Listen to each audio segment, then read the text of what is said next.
अब्दुल समद के पास इस बार आईपीएल में अब तक में सबसे अच्छा मौका मिल गया है, और वो इसलिए क्योंकि एसआरएच ने जिस तरह से इस बार प्लेयर्स को खरीदा है उसमें कहीं ना कहीं थोड़ी सी गलती कहो या थोड़ी सी भूल चूक कहो वो जरूर उनसे हो गई है।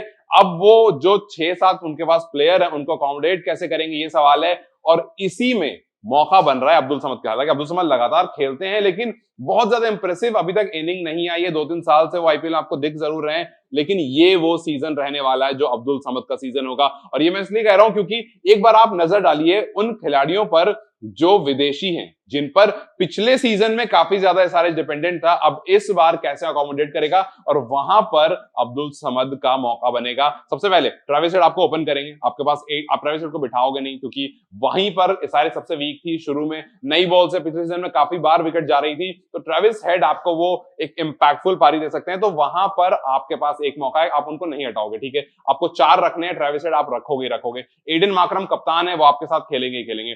तो 2 खिलाड़ी ऐसे हो गए जो विदेशी खेलेंगे। अब आपके पास पैट कमिंस हैं, उनको आप नहीं हटाओगे, 20 करोड़ रुपए आपने लगाए उन पर, और फिर एक खिलाड़ी है विनुंदु हसरंगा। तो ये जो 4 खिलाड़ी आपके पास हैं, इन 4 खिलाड़ी में से एक हसरंगा ऐसे प्लेयर हैं जिनको आप हटा सकते हो। मतलब आप डिपेंडिंग ऑन पिच आप ऑन एंड ऑफ रखोगे। ये बात मैं इसलिए कह रहा हूं क्योंकि जहां पर हेनरिक क्लासन आते थे, जहां पर मैक्रो एंसन आते थे, वो वाली जगह जो है वो थोड़ी सी खाली दिख रही है। अगर आप क्लासन को बिठाओगे तो आपको दिक्कत आ जाएगी। क्लासन ने आपको काफी इंप्रेसिव इनिंग दी है लास्ट सीजन, तो आप क्लासन को बिठाना नहीं चाहोगे। इट मींस वो 5th प्लेयर हो गया। और उसके बाद मैक्रो एंसन ने भी बैटिंग बॉलिंग दोनों करते हैं, अच्छा काफी सीजन रहा था, और इस बार साउथ अफ्रीका से भी लगातार परफॉर्म करा है, तो छठा प्लेयर। तो यहां पर आपको जो 2 खिलाड़ी बैठाने होंगे उसमें चाहे तो मैक्रो एंसन या क्लासन, दोनों में से आप एक बिठाओगे, और जैसे ही आप एक बिठाओगे अब्दुल समद की जिम्मेदारी बहुत ज्यादा बढ़ जाएगी, क्योंकि ये वो ब्रैकेट था जहां पर क्लासन आते थे, मैक्रो एंसन आते थे और अब्दुल समद आते थे, और तीनों मिल करके रन बनाते थे, और अब्दुल समद को उतनी जिम्मेदारी नहीं थी। और कहते हैं कि जब जिम्मेदारी होती है तो आप ज्यादा खुलकर आते हो,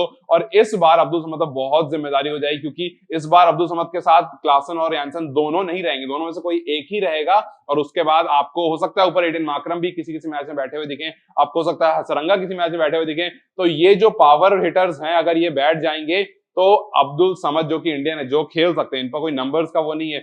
यहां पर एसआरएच ने जो इनडायरेक्टली, मतलब उनका हो सकता है ये माइंडसेट नहीं होगा, लेकिन इनडायरेक्टली जो जिम्मेदारी अब्दुल समद पर इस बार आ गई है, यहां पर इनको चमकने का मौका मिल जाएगा। और यहां पर अगर चमक जाओगे आप तो आगे इंडियन टीम में भी आ जाओगे। तो अब्दुल समद के ऊपर बहुत बड़ी जिम्मेदारी आ गई है, क्योंकि जैसा मैंने आपको बताया कि जो इंपॉर्टेंट खिलाड़ी हैं वो उस ब्रैकेट से जो जहां पर अब्दुल समद जाने जाते हैं पावर हिटिंग के लिए, वहां से मिस आउट हो गए हैं। हालांकि कुछ अच्छे खिलाड़ी और कुछ सस्ते में मिल गए खिलाड़ी, जैसे विनुंदु हसरंगा है, आपको सिर्फ 1.5 सीआर में मिल गए हैं। ये एक स्टील है, एक बाई नहीं, एक स्टील है। लेकिन हसरंगा जो है वो बल्लेबाजी और गेंदबाजी दोनों करते हैं। अभी आपको हाल ही में एलपीएल में सबसे ज्यादा रन भी बनाए थे, सबसे ज्यादा विकेट्स भी ली थी।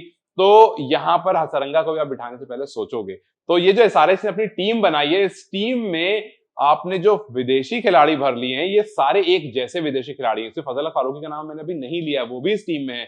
तो आप कैसे इन सबको अकोमोडेट करोगे, और जाहिर सी बात है जब नहीं कर पाओगे तो आप डिपेंडेंट हो जाओगे अपने ही देश के खिलाड़ी पर, और उस टाइम सबसे पहली नजर अगर किसी पर जाएगी तो वो जाएगी अब्दुल समद पर। तो देखते हैं अब्दुल समद इस मौके का कितना अच्छे से फायदा उठा पाते हैं।